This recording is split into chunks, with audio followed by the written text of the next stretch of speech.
Zoom va maintenant nous emmener dans un endroit hors du temps, un petit bout de France au cœur de la ville de Rome.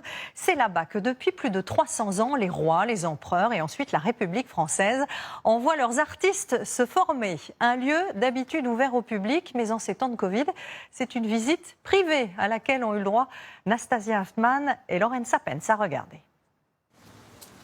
C'est une façade austère, en plein cœur de Rome. Un bâtiment où se cachent des trésors. Impossible de le soupçonner à première vue. Bonjour. Mais pourquoi la porte est si petite? C'est une petite porte créée pour ceux qui venaient de l'extérieur, pour entrer en s'inclinant obligatoirement devant la statue de Louis XIV, là-bas, en haut de l'escalier. Le roi Soleil, c'est le créateur de cette Académie de France à Rome.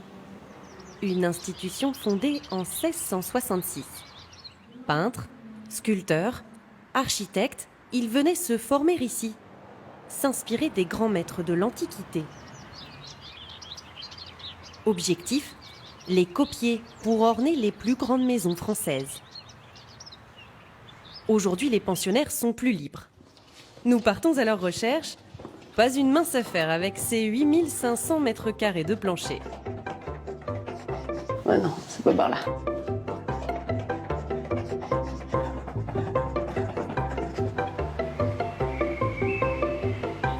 Pour trouver enfin l'antre de Mathilde, plasticienne. Bonjour Mathilde, Bonjour. j'ai ton atelier. Parce que t'es quand même un peu cachée. Un petit T'es peu. au fond du jardin. Tu nous présentes? Bienvenue dans mon atelier qui était anciennement l'atelier d'Ingres. En toute simplicité, le peintre Ingres, mais aussi les compositeurs Bizet et Berlioz. Ils sont tous passés ici. C'est une résidence extraordinaire de 1 an qui permet d'avoir un temps exceptionnel, où on a un confort puisqu'on a une bourse qui nous est allouée par mois. 3 480 € mensuels. Elle achète avec son matériel. Fait appel à des couturières pour ses costumes. C'est 2 ensembles de toiles. On a même un scratch. Voilà, c'est quelque chose. C'est comme fabriqué comme un vêtement. À ses pieds, la capitale italienne devient une source d'inspiration. C'est assez magique de vivre un quotidien, d'aller faire des courses et d'en sortant du supermarché de pouvoir voir un Caravage ou un Michel-Ange.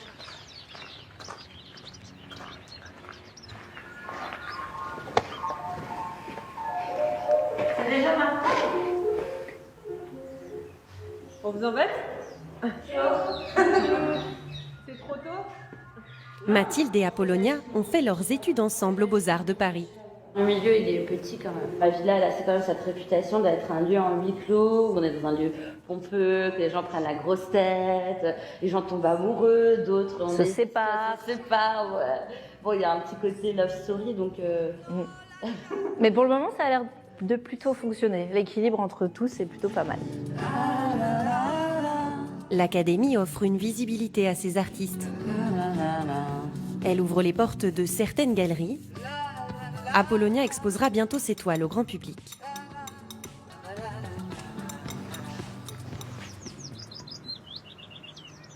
Perchée sur la colline du Pincio, la Villa Médicis possède un point de vue unique sur la ville éternelle. Un petit bout de France, en plein cœur de Rome, mais l'Académie n'a pas toujours été ici. Pendant longtemps, l'un des lieux où s'est installée l'Académie est le Palazzo Mancini. Le Palazzo Mancini est un palais qui se trouve sur l'axe principal de Rome. C'est là que l'Académie s'installe pendant tout le XVIIIe siècle.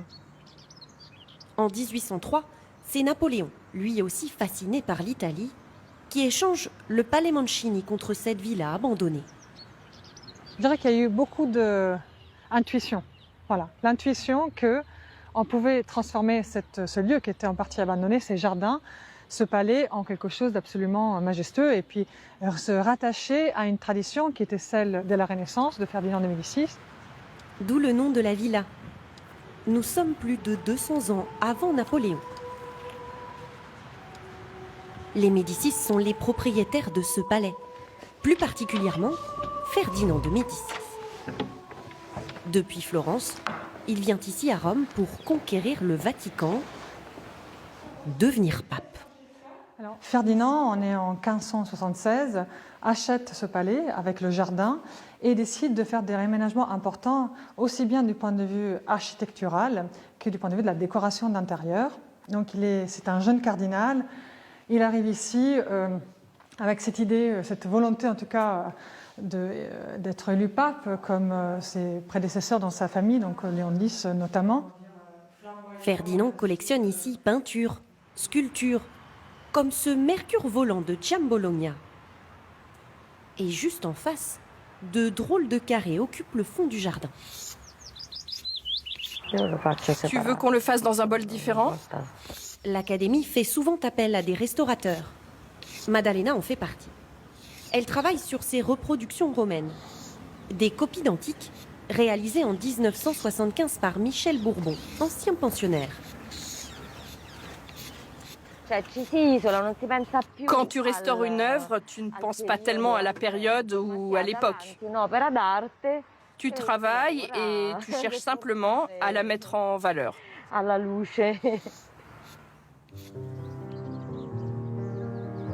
Un musée à ciel ouvert que Simonet connaît par cœur.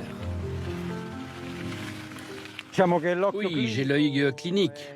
Disons que quand tu travailles ici tous les jours, tu te promènes en permanence et tu réussis à voir tout ce qui ne va pas, là où il faut intervenir. Mais disons que de façon générale, c'est assez simple à gérer. Oui, il y a toujours quelque chose à faire. Oui, toujours. Avec ses 7 hectares de verdure, le jardin de la Villa Médicis est une nature organisée, identique depuis le XVIe siècle. Insolite, comme cette reproduction d'un mythe grec. Niobé, très féconde, s'en vanta. Elle fut punie par les dieux. Ses enfants massacrés par Apollon et Artémis. Heureusement, Simonet dédramatise. Ça fait de la compagnie. Non, mais plus sérieusement, ça rend notre travail encore plus intéressant.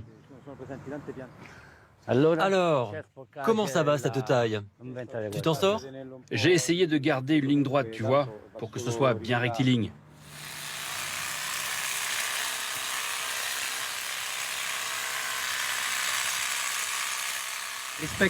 Ça respecte le jardin à l'italienne, avec les formes géométriques régulières. C'est la vitrine de la Villa Médicis. Une vitrine aménagée par 6 jardiniers et Françoise. Buongiorno, quelli sono bellini.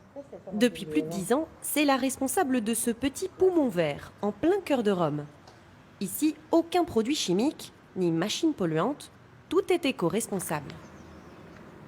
Ce qu'on essaye de faire, c'est qu'on ressème toutes les plantes de la villa, les chênes verts avec les glands, les pins de Ingres avec les pignons. On vit un peu en autarcie et puis effectivement, on ne perd pas nos plantes. Puis c'est le propre du jardinier que de semer et de planter. Donc tout ça est très très gratifiant.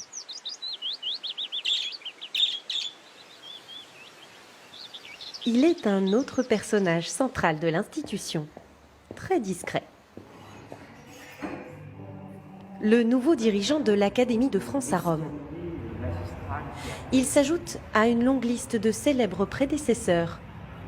Ingres ou Balthus, chacun veut laisser sa marque. Alors voilà, on arrive dans les endroits un peu magiques de la villa. Une chambre turque, commande de l'ancien directeur Horace Vernet, un fou d'orientalisme. Décor mauresque, très inattendu dans ce palais Renaissance. Et oui, plusieurs siècles d'histoire vous dominent ici. Ça rend humble dans cette institution. La plupart des directeurs sont eux-mêmes d'anciens pensionnaires. Je pense que mon expérience me permet de comprendre peut-être plus rapidement ce que sont les attentes ici, combattre peut-être un peu parfois cette idée reçue que dans ce lieu absolument admirable, on y passerait des vacances dorées.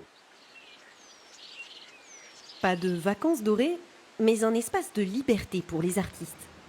Tout au fond du jardin, d'étranges sons nous attirent.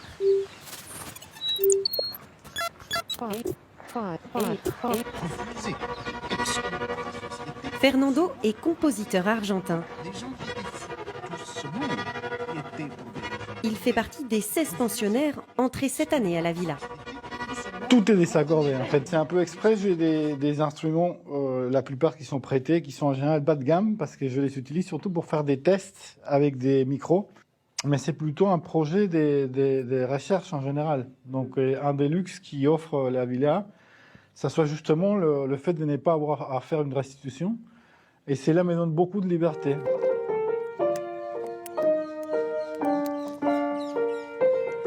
Je peux travailler à n'importe quelle heure. Je suis isolé ici, en fait. Si j'ai la fenêtre ouverte, c'est plutôt moi qui dérange mes voisins. Là, je vais vous inviter dans ma maison. Vous allez voir, c'est les voisins qui viennent suivants. C'est regarder dans le reflet. Ils te regardent parfois pendant des heures.